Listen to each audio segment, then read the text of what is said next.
Welcome, everybody.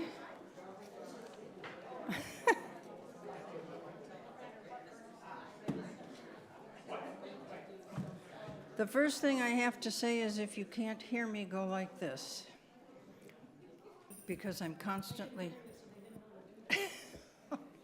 Did you hear me say that? Okay. Yeah, I'm going to be eating this thing by the end of the day. Anyway, welcome.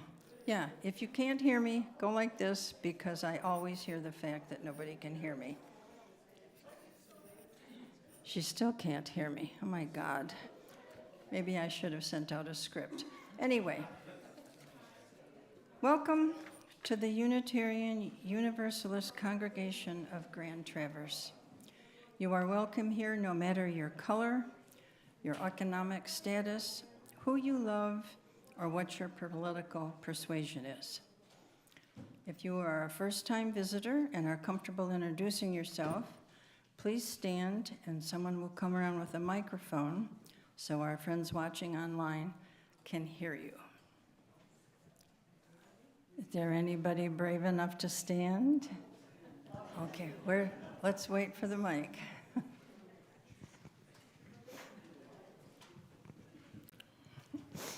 Good morning, everybody. I'm Brandon Graythius here with my son Reese, wife Kate, and mother Ellen. We live a couple of doors down from Judy and Lake Tonawanda. Good morning, everyone. I think they were told that their house would be toilet papered if they didn't show up today. Good morning. Yes. My name is Pat Herbst. I live in Traverse City, and I'm a friend of Judy Myers. Hello, my name is Judy Battle, and I'm a friend of Judy Meyer.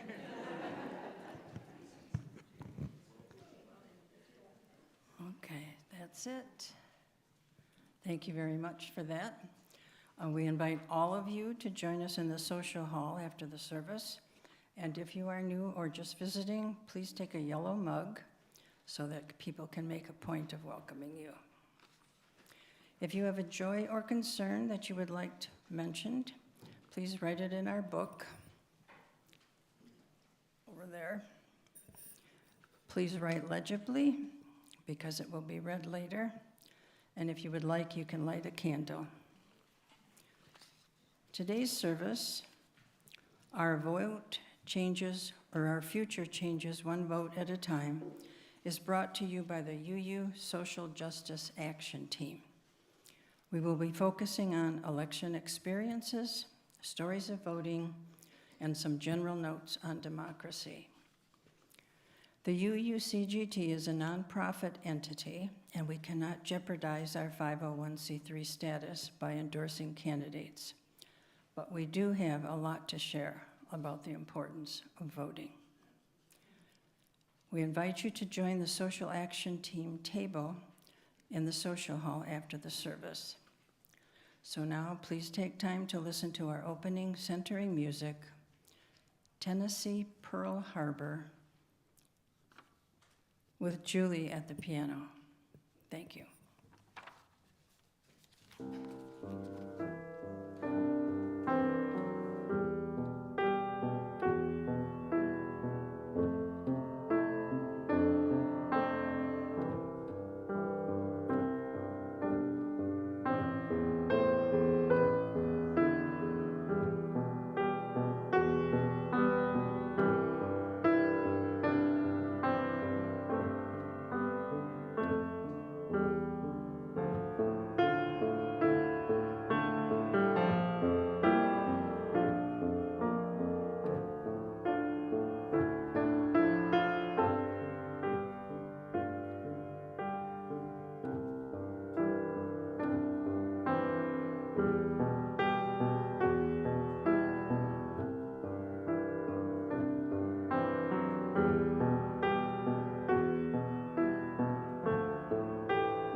Thank you, Julie.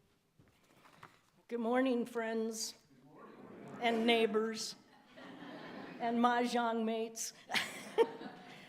We have a short video for you that the Social Justice Action Team put together. Some of you have seen it. It's been on Facebook. It's real short. It's just for 3 or 4 minutes, edited lovingly by Reverend Alex.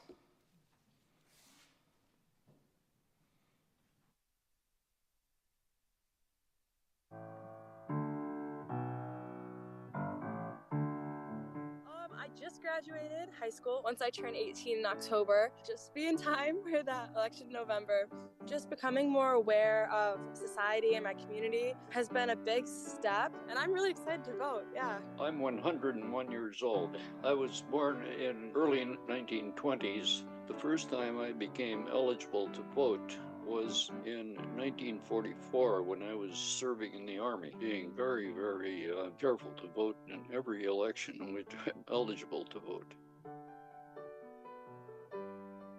Even now, at the age of 101, for the first time in my life, I'm somewhat concerned about the continuation of that set of basic freedoms that we enjoy, so that I've been free to be active and to vote and to try to influence other people. I'm extremely sensitive to the idea that these freedoms might be threatened. I think there's a lot of really good issues right now that are being debated, and so being able to have my voice shared in these debates, I think is going to be really helpful. Regardless of like which way you're hoping it to go, I really think it's just important for all of us to show up so we can get like an accurate depiction of how our country feels as a whole. Ultimately, I think it's just super important for no matter what your beliefs are, just show up and vote. When we look at the US Senate, like the Congress as a whole, even like our state Senate and House, I just want to see like more representation from like younger generations, and this is a way that we can have some of that younger representation and to get our voices in these discussions. There's a lot that we can do. It might seem like it's really small to have one vote in like a country of millions and millions of people, but ultimately that's what's going to make a difference. Of all the elections that I've participated in, this one is the most, I think, the most consequential. I've lived through 19 administrations. In all of those years, in all of those elections, I have never felt that any of the candidates offered a program that threatened the basic freedoms of our country. At this time, I am quite seriously concerned that constitutional freedoms, our speech and freedom of the press, freedom to assemble, all of those things that are in the Bill of Rights, I think, are under some threat. In 2020, the country had the heaviest vote in, I think, history. It was something like 150 million people voted. And if we could replicate that, that might make a tremendous difference. I'm really excited to vote, honestly. The most important thing to me is just like everybody taking action, whether it's researching a candidate, helping out a candidate, or just showing up to vote. You know, having been a precinct captain, I understand the mechanics of that. We need to engage people and let them know how important it is to get out there and vote. Our freedoms may be at risk. Around my friends and the people I've talked to, I think we're all pretty excited or just willing to get out there. It's a pretty unique thing that we get to do and a privilege that we have, so we should definitely take advantage of it, even if it might not seem that important. Our democracy is founded on the idea that the people vote. So when you're thinking about not voting, think otherwise. And just keep pushing the message of our vote matters. It can only help to have your voice shared. A vote can't hurt, it can only help. This is no fooling. This is for real this time. Onward.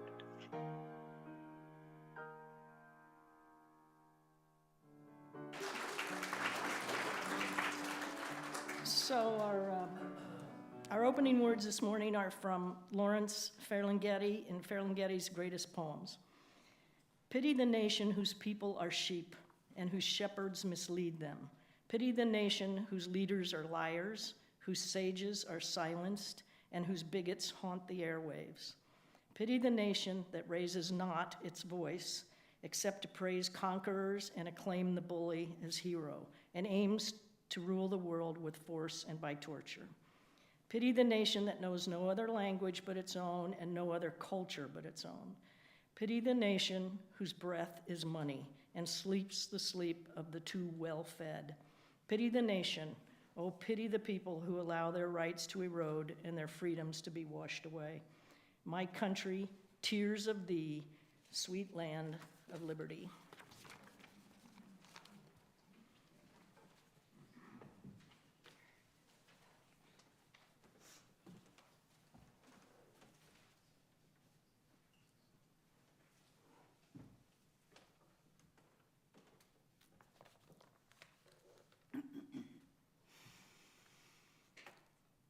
I'm going to start by reading the chalice lighting words written by Deborah Weiner. On this day, on all days going forward, let us look to ourselves, into each other's eyes, to the skies, as we recognize that we must find ways to join together as never before if we are to build the future we dream of. Alone, we will surely fail. Separated, we face defeat. But together, summoning up those angels Lincoln spoke of long ago, we may yet redeem our country's greatest hope of one nation, respectful and loving of all people, to give birth again to the dream.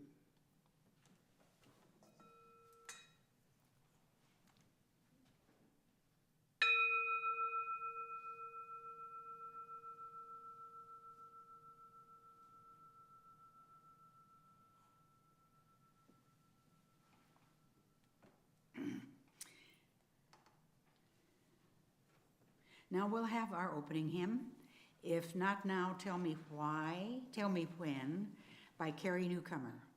If you know the words or can pick up the chorus, please feel free to sing along with the UK Euchers, our very own.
The Social Justice Action Team engages and educates UUCGT members and friends on the what, where, when, and why of critical social justice issues and activities.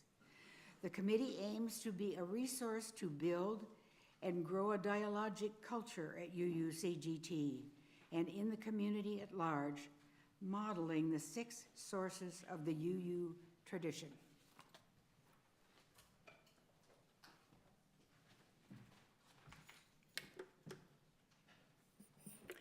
The entire offering basket today is going to the Social Justice Action Team.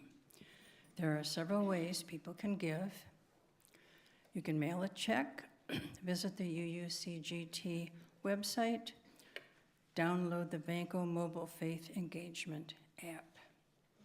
If your check or deposit today is meant to be for your pledge, please make sure you write on your check or the envelope that that's the source or the place your check is supposed to go. And now when we consider the situation that we have something that all of us should be thinking about while we're donating. This is from an unknown source. The time to remember the best voting advice I have ever had. Voting isn't a marriage, it's a public transport. If you are not waiting for the one who is absolutely perfect, you are getting on a bus. And if there isn't one going exactly to your destination, you don't stay home and sulk. You take the one going closest to where you want to be. So now the baskets will be passed. Please give generously while we listen to Julie play Mozart, Ave Verum Corpus.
It is our practice as a religious community to set aside time in our service to name and honor the joys and concerns that mark our lives, the milestones and moments of our lived experience.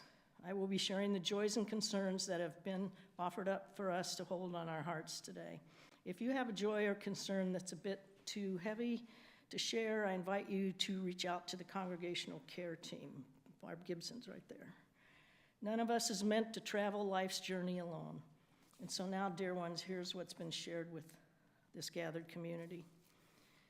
From Ann Sweeney, this is a great day to drive out on the old Mission Peninsula after our service. You'll be able to see the old Hessler log cabin. This is the only day this year it will be open. The historical Peter Doherty House and the lighthouse to boot. Angus McDonald, that's our Angus, will play his accordion at 1 o'clock. And from Marianne Rivers, please include my ailing brother Howard in your thoughts and prayers. Me too. And happy birthday, Bernie Hanchett, an integral part of our UU community. He's right back there. Sacred Grounds planning and planting is underway. Watch for opportunities to learn and participate in partnership with our earth, from Andy Kramer.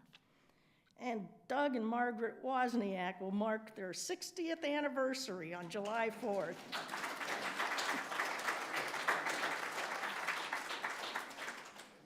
And so now our song of response, Spirit of Life, played by Julie and led by Marianne.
Thanks.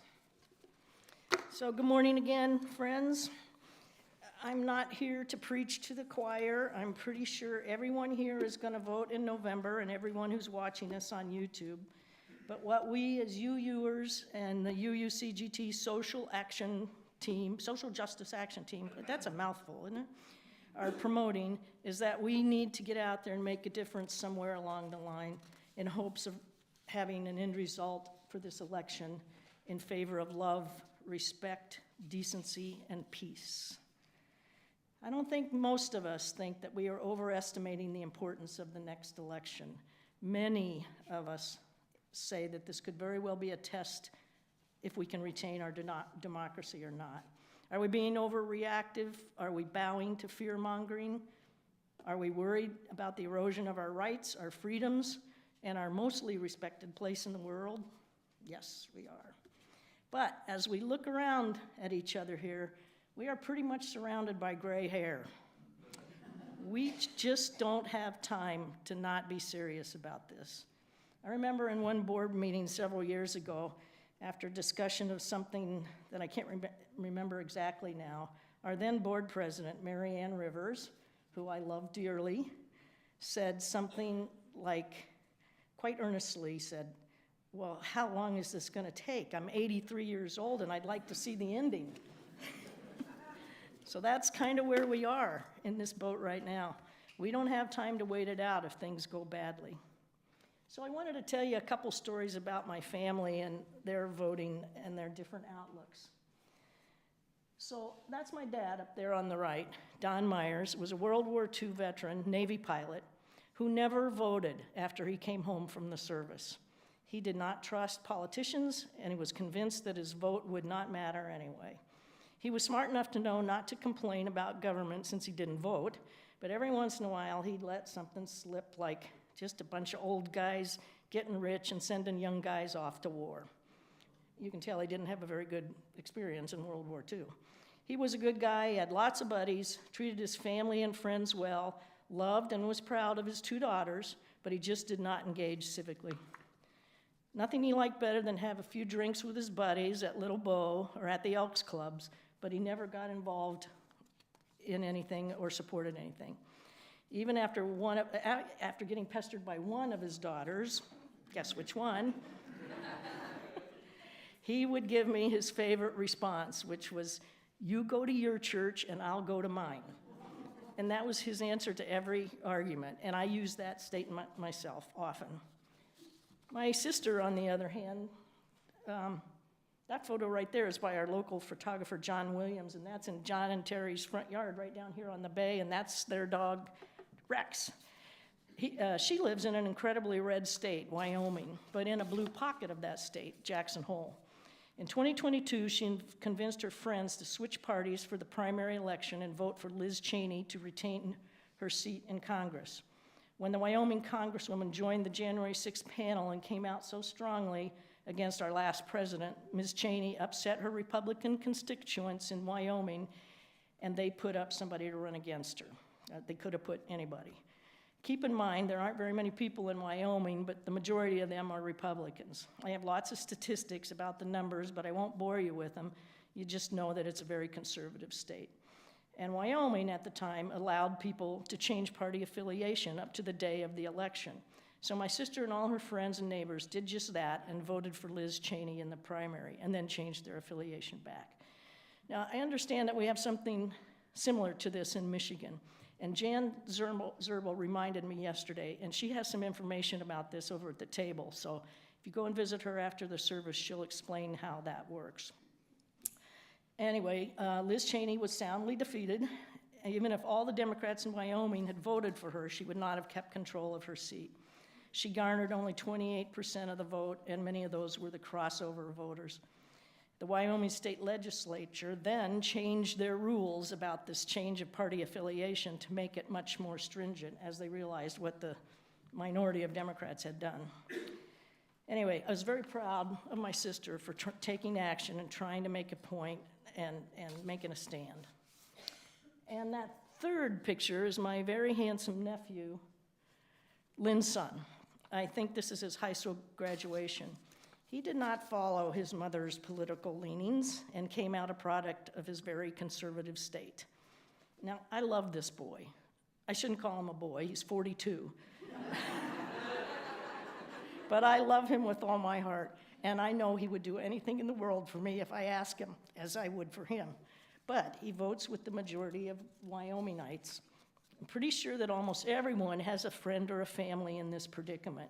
You love them dearly, but they are at opposite ends of the voting spectrum. Since I love this boy so much, I approach discussions about this very carefully. And though we do not talk about this stuff very often, when we do, we are both very careful and respectful of what we say. After Barack Obama was elected, and there was a lot of vicious rhetoric from many places, but Wyoming was right up there at the top. I approached this topic very carefully with him, but I wanted to make sure he was not involved in that type of hateful rhetoric. In our carefully guarded way, we tiptoed around it for a while, and then he told me, no, he had not voted for Obama, but as commander-in-chief, he would be loyal to him. Well, I was happy to hear that, and we still love each other, and we are destined for another one of these sensitive conversations before November. I don't look forward to that. Yesterday, I changed my whole script after this point because the elephant in the room right now is our presidential debates that happened last Thursday. Yeah, pretty bad. But my thought at the time was, this is the best we have to offer. Oh my. And the whole world is watching.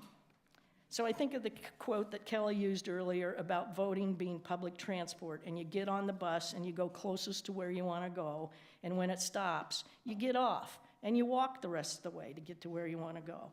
Well, that's the metaphor I'm using. The walking is the working. We have a lot of work to do. So I encourage you all to try to do something. Even if you don't know what to do, go visit our table after the service and talk with Jan. Mike is not here today, I understand, but Jan is there. They have many ideas for you.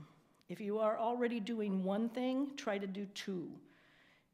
Try to talk to that friend or loved one that's difficult to talk to, or help an elderly neighbor, or get involved with phone calls or door-to-door stuff. And also pay attention to the down ballot. We recently had another of our county commissioners arrested. Is this the best we have to offer? I don't think so. I don't think so. And the Supreme Court. I know we don't elect the Supreme Court justices, but we elect the people who appoint the Supreme Court justices. Anyway, despite all the negativity and despair, I do remain optimistic. I believe that good people are going to prevail. And I believe, as a good people, we can live our new mission, which is, grounded in love, we protect the web of life by building beloved community, making good trouble, embodying radical love, and engaging in lifelong learning. And I personally will abide by our covenant, and I hope everyone else does too, which is I'm accountable for me, you're accountable for you. In community, we hold each other through joy and conflict. We openly welcome all as we respond to the needs of the world. Well, the needs of the world are pretty heavy right now, so I encourage everyone to do something. This is a very crucial election, and we need everybody. Kelly?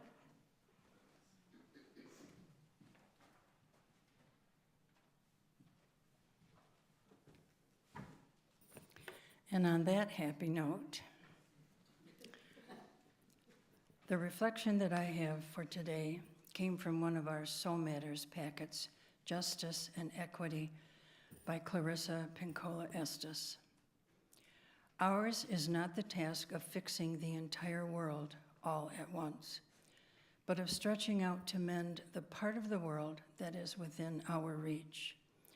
Any small, calm thing that one soul can do for another soul to assist some portion of this poor, suffering world will help immensely. It is not given to us to know which acts or by whom will cause the critical mass to tip toward an enduring good. What is needed for dramatic change is an accumulation of acts, adding to, adding more, continuing. We know that it does not take everyone on earth to bring justice and peace, but only a small, determined group who will not give up during the first, second, or 100th gale. In my younger years, I was not political. I always voted, usually the straight ticket. However, the only politicians I could routinely name were president and governor. I knew nothing about the very important down-ballot candidates and issues. However, right after the 2016 election, something happened that drastically changed me. My daughter, a good-looking young woman who had worked her way through a master's degree by waiting tables and tending bar. The day after the election, she was cornered in the dining area by a customer who informed her, "Now that Trump is going to be our president, I can grab your blank anytime I want." I'm sure most of you are familiar with the word that filled in that blank. Because she was used to dealing with obnoxious people who had had too much to drink, she let this confrontation slide. I, on the other hand, found my mother bear rising up in me. There was no way I would sit by quietly and let this man destroy what semblance of civility we had in our society. Shortly after that, I attended the Women's March in Traverse City. I was relieved to see the thousands of people who showed up for that event. While I was standing with my protest sign along the parkway, a woman came closer to me and asked, "Where were all these people when we were supposed to be voting?" This is when the lack of commitment to our political process became very clear to me. I wondered if those who hadn't voted realized the effect of what their lack of interest and involvement in politics had caused. I began to understand the idea of getting into good trouble. That same day, I learned of a newly formed Indivisible group in town and began attending its meetings. We shared ways to get a grasp of what was happening in our country and hopefully to limit the damage we saw coming our way. My first experience with political activism was gathering signatures for the voters, not politicians' efforts to end gerrymandering in our state. We had visuals that showed how gerrymandering affected the precinct boundaries and limited the voting power of specific neighborhoods. While collecting signatures in front of the library, a woman I had spoken to began calling to others to come and listen to what I was saying. "You've got to hear this," she hollered. Most people were shocked that gerrymandering was legal. We celebrated that the next census brought about our anticipated and much hoped for boundary changes. Through this, I realized my efforts, when joined with those of other like-minded people, could make a difference. I worked on a couple of campaigns for candidates, wrote postcards, made phone calls, and went door to door. I made some great friends, friendships that have grown and will last a lifetime. One of those friends came today to share our experience at the Social Justice Action Table after the service. Carol, will you stand? Carol is living proof that an 80-year-old woman can survive going door to door several days a week, and she says, and enjoys it. At first, I was reluctant to approach a stranger to discuss the seriousness of an upcoming election. I was surprised to find that most people, when given the opportunity, were anxious to talk about their concerns. I found that if I made them feel I was doing something for them, they became less suspicious and defensive and would often ask my opinion of the challenges that we faced.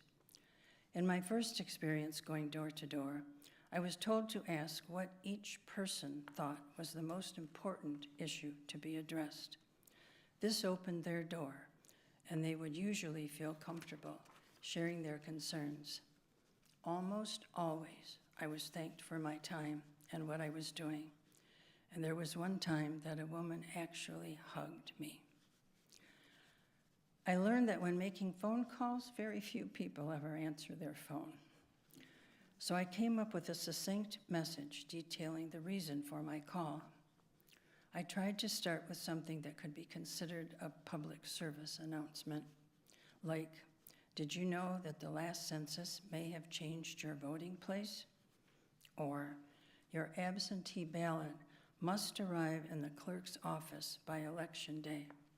No longer will a postmark of that day allow your ballot to be counted.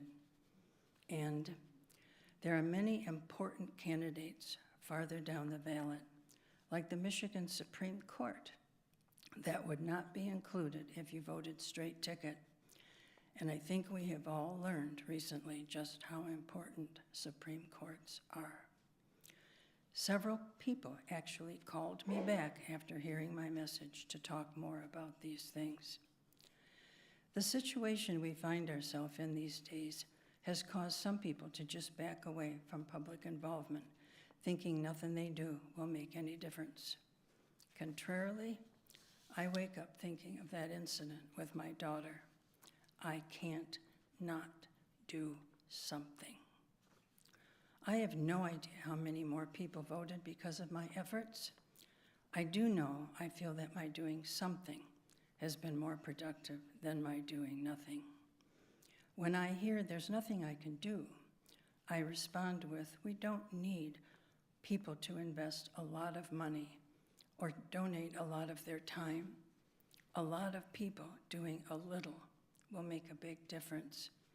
I use the example, if 100,000 people each gave $1 to support a cause, that organization would have $100,000 to spend on improving our situation. Voting and getting more involved is important. more important this year than most people realize. Encouraging others to vote and helping them if needed is a non-negotiable for this election. Encourage your friends to get an absentee ballot so that they can research the candidates, the petitions, and the millages, and pay close attention to other down-ballot issues and things like who is running to be on the Board of Commissioners. Encourage them to find out who their commissioner is and what they have done to improve or make worse county issues that matters to them. Otherwise, we are giving someone else the right to make decisions that could negatively affect our lives. Our future changes one vote at a time. Just a reminder, Carol and I will be at the social justice table in the social hall after the service to let you all know that this is something you can do, and it is fun. And I will tell you, if you go with a good friend, it's more fun than sitting home that afternoon doing nothing. So I'd like us each to take a moment of silence to think about what we've heard today before our closing hymn.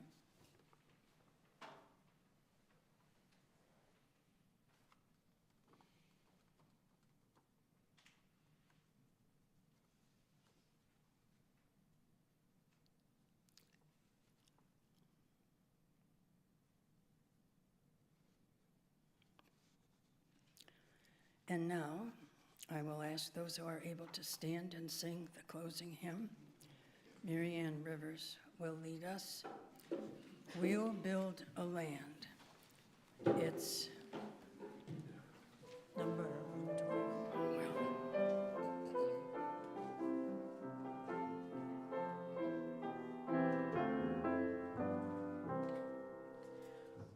We'll build a land where we bind up the broken. We'll build a land where the captives run free, where the oil of gladness dissolves the mourning. Oh, we build a promised land that can be. Build a land where sisters and brothers are rising by God.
just as a member of this committee of three, I need to say and will say to Judy, this has been a fabulous UU service.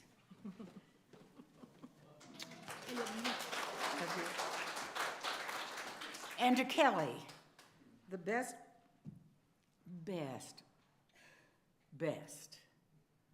speaking that I've ever heard on the 4th of July and the importance of democracy in our country. And thank you from my bottom of my heart. This is real hard for me. Only because I love being a UU and the people who belong here are all my family. Anyway, Denise Levertov. I'll have to turn the page, sorry.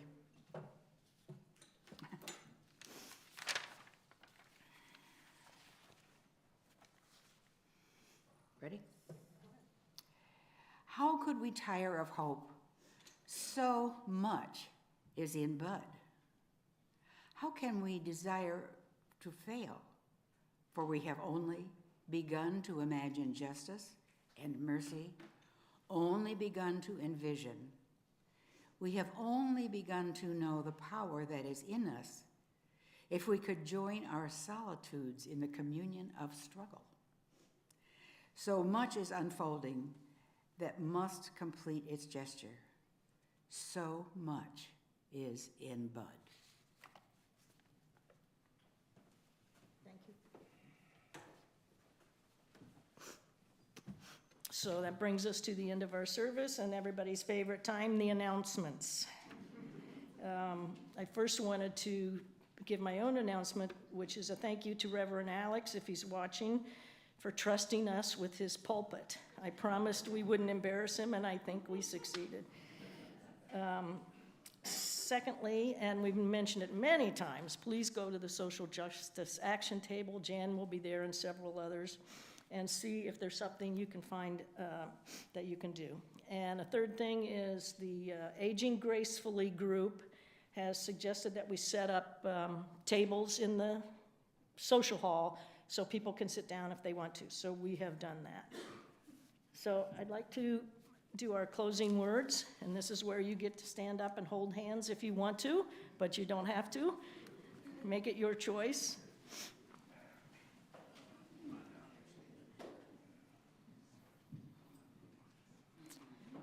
The words today are from Howard Zinn, and it is, "To be hopeful in bad times is not just foolishly romantic. It is based on the fact that human history is a history not only of cruelty, but also of compassion, sacrifice, courage, and kindness. What we choose to emphasize in this complex history will determine our lives. If we see only the worst, it destroys our capacity to do something. If we remember these times and places, and there are so many, where people have behaved magnificently, this gives us the energy to act and at least the possibility of sending the spinning top of a world in a different direction. And if we do act, in however small a way, we don't have to wait for some grand utopian future. The future is an infinite succession of presents. And to live now as we think human beings should live, in defiance of all that is bad around us, is itself a marvelous victory." Go in peace.